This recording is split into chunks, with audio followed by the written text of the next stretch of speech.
প্রিয় চাকরি প্রত্যাশিত ভাই ও বোনেরা, আসসালামু আলাইকুম। আশা করি সকলেই ভালো আছেন। ইতিমধ্যেই দেখতে পাচ্ছেন গণপ্রজাতন্ত্রী বাংলাদেশ সরকার, প্রতিরক্ষা মন্ত্রণালয়, শেরেবাংলা নগর, ঢাকা 1217 নতুন একটি নিয়োগ বিজ্ঞপ্তি প্রকাশ পেয়েছে।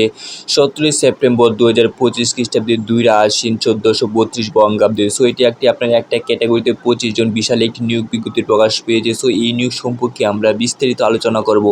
কীভাবে আবেদন করতে হবে, আবেদন ফি কত টাকা এবং আবেদন কবে শুরু এবং লাস্ট ডেট কবে। সো আর সম্পূর্ণ ভিডিওটি দেখতে আমাদের সাথেই থাকুন। আর এখনও যারা চ্যানেলটি সাবস্ক্রাইব করেনি অবশ্যই একটি সাবস্ক্রাইব করে দিবেন আর সাথে থাকা বেল আইকনটি বাজিয়ে দিবেন, তাহলে সবার আগে আমাদের ভিডিওটি আপনাদের কাছে পৌঁছে যাবে। সো আর কথা না বাড়িয়ে চলে যাচ্ছি মূল ভিডিওতে।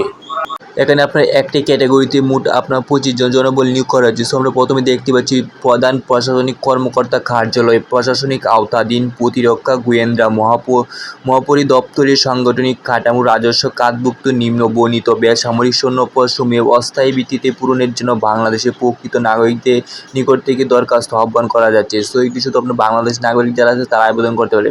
সেখানে আপনার প্রথমে দেওয়া হচ্ছে আপনার সহকারী পরিচালক এডি, মানে একটি পদে আপনি আবেদন করতে হবে। নবমতম গ্রেডে বেতন পাবেন 22,000 থেকে 53,060 টাকা। পদ সংখ্যা 25। আপনার শিক্ষাগত যোগ্যতা কোনো স্বীকৃত বিশ্ববিদ্যালয় হইতে প্রথম শ্রেণী বা সমমান সিজিপিতে স্নাতকোত্তর বা সমমান ডিগ্রি বা কোনো স্বীকৃত বিশ্ববিদ্যালয় হইতে দ্বিতীয় শ্রেণী বা সমমান সিজিপিতে স্নাতক সম্মান ডিগ্রি সহ দ্বিতীয় শ্রেণী বা সমমান সিজিপিতে স্নাতকোত্তর ডিগ্রি বা কোনো স্বীকৃত বিশ্ববিদ্যালয় হইতে 4 বছর মেয়াদী দ্বিতীয় শ্রেণী বা সমমান সিজিপিতে স্নাতক সমান ও সমমানের ডিগ্রি থাকতে হবে।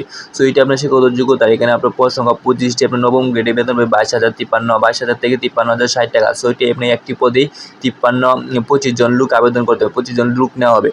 সো আপনার আবেদন করার প্রক্রিয়াগুলো একটু নিচে দেখে নিয়ে আমাদের সাথেই থাকুন। তারপর দেওয়া হচ্ছে অনলাইন আবেদন ফরম পূরণ ও পরীক্ষায় অংশগ্রহণের ক্ষেত্রে নিম্নবর্ণিত শর্তাবলী অবশ্যই অনুসরণ করতে হবে। 1 নম্বরে দেওয়া হচ্ছে প্রার্থীর বয়স 20 অক্টোবর 2025 খ্রিস্টাব্দে 18 থেকে 32 বছরের মধ্যে হতে হবে। বয়সের ক্ষেত্রে কোনো এফিডেভিট গ্রহণ করা হবে না, অর্থাৎ আপনার সার্টিফিকেটে বয়স অনুযায়ী আপনার বয়স নির্ধারণ করা হবে। 2 নম্বর দেওয়া হচ্ছে সরকারি বেসরকারি স্বায়ত্তশাসিত প্রতিষ্ঠানে চাকরিরত প্রার্থীদের অবশ্যই যথাযথ কর্তৃপক্ষের অনুমতিক্রমে আবেদন করতে হবে এবং মৌখিক পরীক্ষার সময় অনুমতিপত্র দাখিল করতে হবে। 3 নম্বরে দেওয়া হচ্ছে নিয়োগের ক্ষেত্রে বিদ্যমান সরকারি বিধিবিধান এবং পরবর্তীতে সংক্রান্ত বিধিবিধান সংশোধন হলে তা অনুসরণ করা হবে। তারপর 4 নম্বর দেওয়া হচ্ছে এমসিকিউ লিখিত মৌখিক পরীক্ষা অংশগ্রহণের জন্য কোনো টিএডিএ প্রদান করতে হবে না। 5 নম্বর দেওয়া হচ্ছে প্রার্থীকে মৌখিক পরীক্ষার সময় নিম্নবর্ণিত কাগজপত্র দাখিল করতে হবে। অর্থাৎ আমরা কী কী কাগজপত্র নিতে হবে মৌখিক পরীক্ষার সময়, এগুলি একটু নিচে দেওয়া আছে, আমরা দেখে নিই। প্রথমে দেওয়া হচ্ছে সকল শিক্ষাগত যোগ্যতা ও অভিজ্ঞতা সনদপত্রের মূল কপি প্রদর্শন করতে হবে। তারপর দেওয়া হচ্ছে পূরণকৃত অ্যাপ্লিকেশন কপি, অ্যাডমিট কার্ড সহ প্রথম শ্রেণী গেজেটে কর্মকর্তা কর্তৃক সত্যায়িত সকল সনদপত্রের 1 সেট ফটোকপি এবং 3 কপি পাসপোর্ট সাইজে সাম্প্রতিক সত্যায়িত রঙিন ছবি সর্বোচ্চ 3 মাসের পুরানো দাখিল করতে হবে।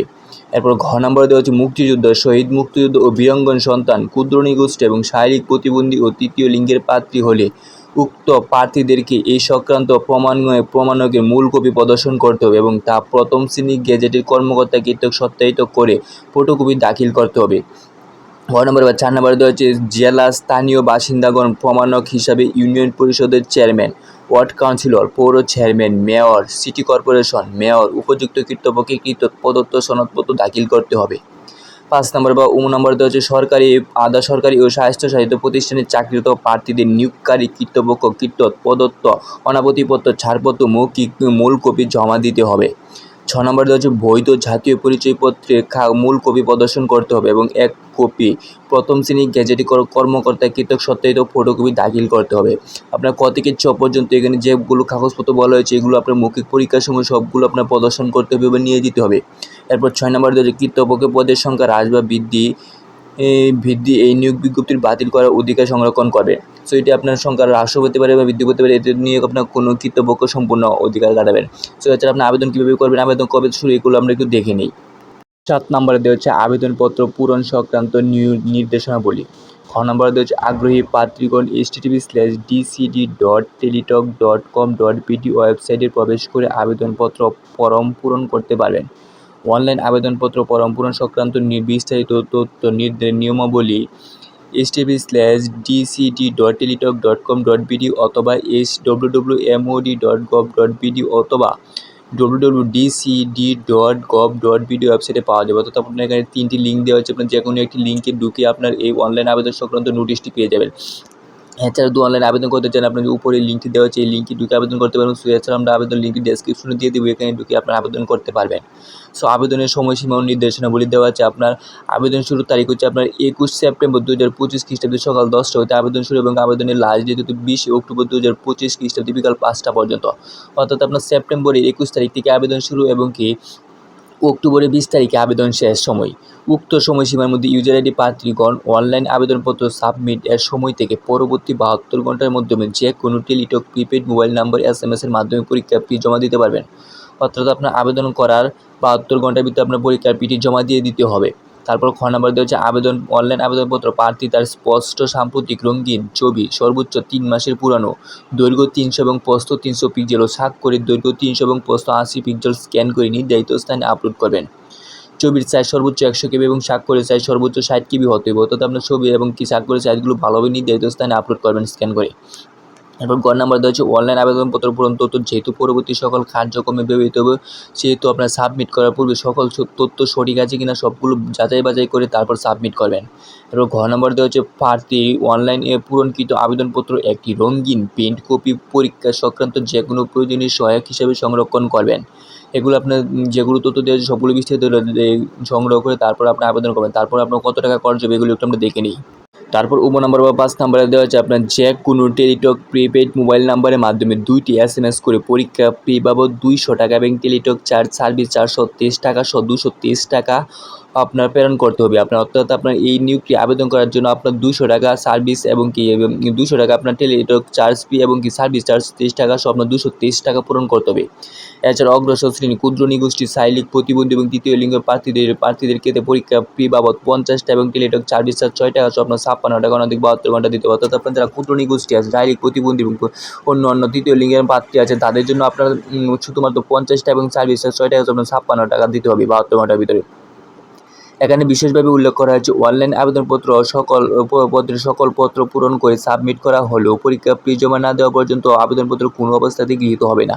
অর্থাৎ আপনি আবেদন করে ফেলছেন কিন্তু আপনার আবেদনের টাকাটা জমা দেন, তো আপনার আবেদন গ্রহণ হবে না। সো আপনার আবেদন করার 72 ঘন্টার ভিতরে আপনার টাকাটা জমা দিয়ে দিতে হবে, এছাড়া আপনার আবেদন কোনোভাবেই গৃহীত হবে না।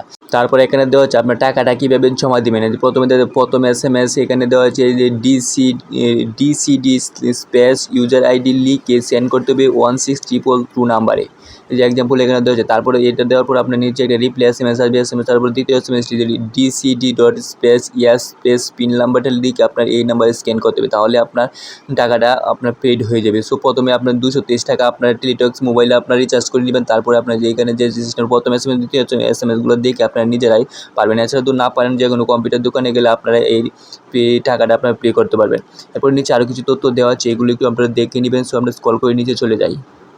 সো এখানে আরও কিছু তথ্য দেওয়া আছে, এগুলো একটু ভালোভাবে আপনারা দেখে নেবেন। সো আবেদন সংক্রান্ত কিছু আপনার অফিসিয়ালি তথ্য এগুলো দেখে দেওয়া আছে, এগুলো একটু দেখে নেবেন। এছাড়া আপনার যে কাগজপত্রগুলো ভালো হয়েছে সবগুলো সম্পূর্ণ ভালোভাবে দেখে এবং শিক্ষাগত যোগ্যতা দেখে আপনার আবেদন করার চেষ্টা করবেন।